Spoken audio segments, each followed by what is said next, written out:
some people got you projected top 1, 2, or you fall to like 9. Where are you? No.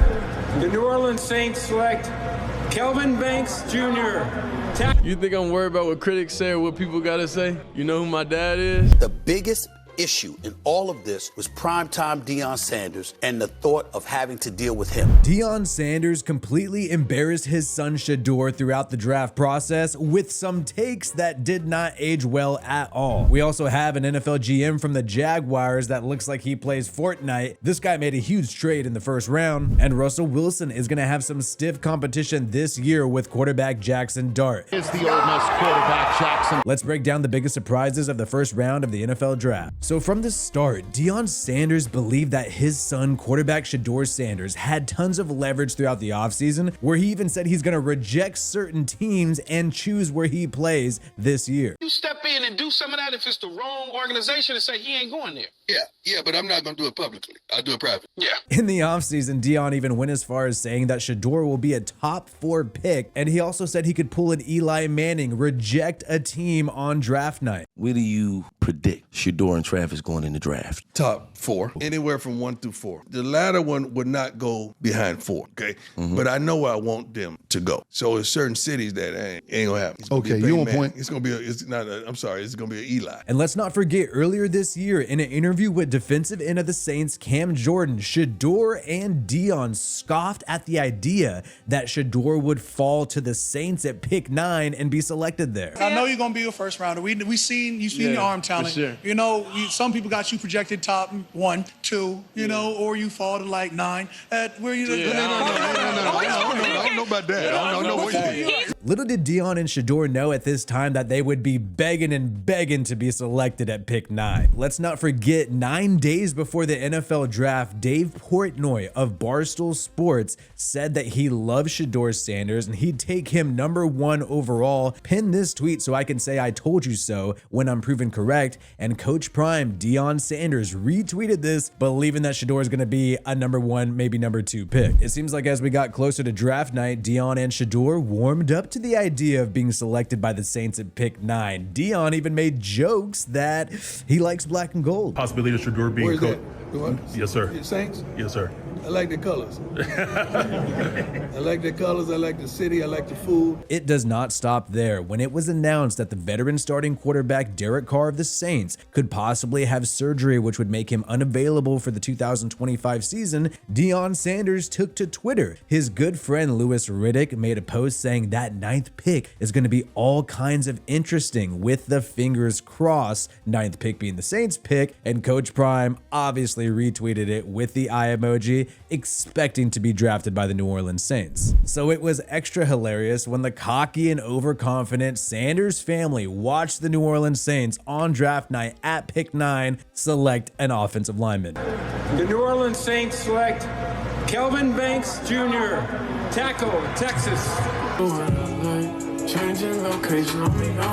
Deion knew the cameras were on. All he could do is shake his head in that moment, but you know he was dying inside. We also had some odd tweets by Deion on draft night. It's almost like he saw this coming and started getting frustrated. He took shots at ESPN analyst Dan Orlovsky. Hours before the start of the NFL draft, Orlovsky talked about the fact that Shedeur could fall mainly because he takes too many selfish sacks. There's too many situational selfish sacks where they're unnecessary at times when you got points potentially on the board. You had some random fan, not even another NFL analyst, not even a beat reporter, saying that Dan Orlovsky turned into a hater. Hate to see it, man. And Deion, obviously offended by any criticism towards his son, retweeted it and said, yes, he did. Wow. Just 2 hours before the start of the NFL draft. Deion Sanders was so frustrated on draft night that he even took shots at the Browns' current quarterback, Joe Flacco. It is a funny comment since Joe Flacco is 40 years old, but basically Deion Sanders was saying that it's ridiculous the Cleveland Browns are not drafting Shedeur because they have an old guy like Flacco on the roster. Clearly, he looked frustrated. There's a lot of reasons why Shedeur fell in the draft. Obviously, his dad's involvement in this process is a big deal, a big red flag. Deion is already vocal on social media, criticizing people about his son before his son has even been selected to an NFL team. Imagine how much of a head case place Deion is going to be once Shedeur plays for a team. And you also had this anonymous report that went viral right before the draft talking about Shedeur, his entitlement, the fact that he has an attitude and does not seem like a good teammate. This anonymous assistant coach said that Shedeur was the worst formal interview he's ever been in his life. He's so entitled. He takes unnecessary sacks. He never plays on time. He has horrible body language. He blames teammates, but the biggest thing is he's not that good. It almost seemed like Shedeur was destined to be this way. He grew up super rich. He's Deion's son,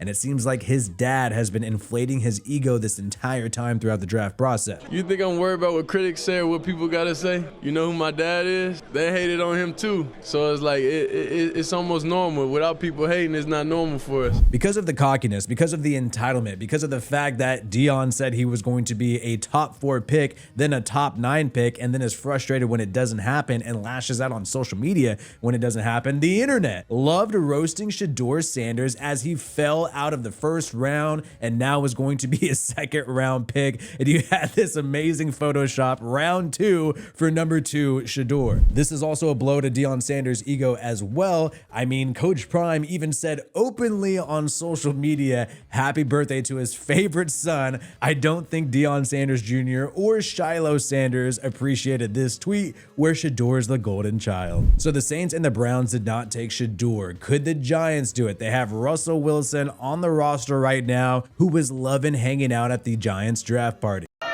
So we're here right now in MetLife Stadium, all the amazing fans, and it's the NFL draft party. My first time wearing the jersey. Go Big Blue, baby.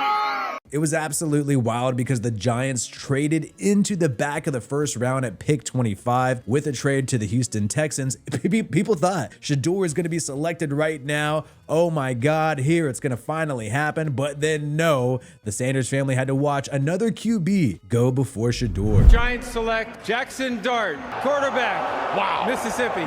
So it is the Ole Miss quarterback. What was really bizarre is that Deion Sanders' friends in the media on ESPN, most notably Mel Kiper, was just heated at the fact that Shedeur Sanders was not selected in the first round. Yet NFL insider of NBC Mike Florio say that Mel Kiper seems personally offended that Shedeur has not been selected yet. Throughout the ESPN draft coverage, rather than talk about the actual picks that are being selected, Mel Kiper just kept talking about Shedeur Sanders the entire time. I'm taking Shedeur Sanders. I prefer him in New Orleans. I don't know what the Saints were thinking there. That's their decision. I disagree with it. And it really reached a tipping point when pick 21 was on the board. The Pittsburgh Steelers, who really do not have a quarterback on their roster right now besides Mason Rudolph, they decided to pass on Shedeur. There was a 96% chance that he would be selected in the first 21 picks entering this draft, 21 being the operative number with the Steelers. The Steelers opting to take defensive tackle out of Oregon, Harmon, instead of Shedeur was the first nail in the coffin on the chance of Sanders being a first-round pick. The final nail was obviously the New York Giants taking Jackson Dart instead of Shedeur. And it was even more cringe that on draft night, because Shedeur is so rich and he always wants to remind you by flashing his bling bling all the time and talking about how great he is, that he built custom draft room for himself with all these hats of potential teams that could select him. He had to sit there, watch all these hats, spend all this money on this big ass room just to be passed on in the first round, and it was absolutely hilarious. Aside from Shedeur, one of the biggest surprises of the night was when another Colorado Buffalo, Travis Hunter, was selected with the second overall pick by the Jacksonville Jaguars. The Jacksonville Jaguars GM, the 34-year-old GM, the youngest GM in the NFL, who literally looks like he still plays video games and drinks soda. This guy made a blockbuster trade that a lot of people are critical of to grab Travis Hunter and have him join the Jacksonville Jags, and Travis Hunter seems stoked to go home to Florida. Let's go!